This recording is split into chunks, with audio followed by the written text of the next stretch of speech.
What we're going to look at next is some of the outputs from Steam Design Pro and how we can use those in our everyday work. Here you can see we have a simple Steam system created. This was used by answering questions using the Steam Design Wizard. I'm going to just now drag a box across this project, right click with my mouse, do a copy, and come down here, open up Word, and then just simply paste it right into that documentation. Now I can come in and type information, so you can see how you can use this to put into Word for proposals and reports. Now it also goes into PowerPoint, Excel, Visio, where you can do reports and proposals in that format as well. The next thing we need to look at would be the selection. Okay, see this pink shading below, for instance, the traps and the deaerators and the boilers?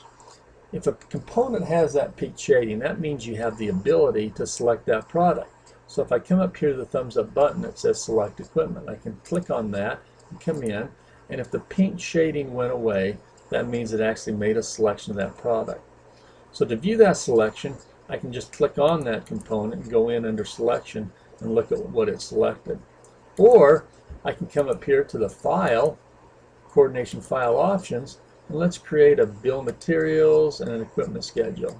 Okay, and you can do these in different format. For instance, that equipment schedule can be created in AutoCAD, in Excel, or both.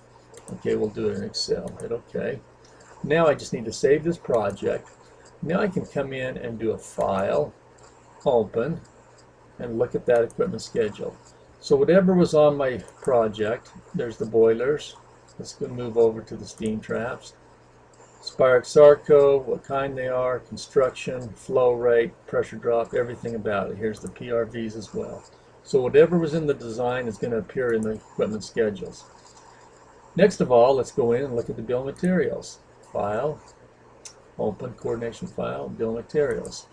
Here it's going to list what the manufacturer is of equipment over here, quantities over here, and then within the software you can go in and put labor rates and equipment costs on all the components. In other words, let me click on a trap and go in. Every component is similar in nature. You can see down here as far as coordination and cost. So here is where we put costs in if we were going to do that bill of materials. So those are two outputs, what we get from the software. The other thing, I can just do a copy and paste and put this in AutoCAD as well.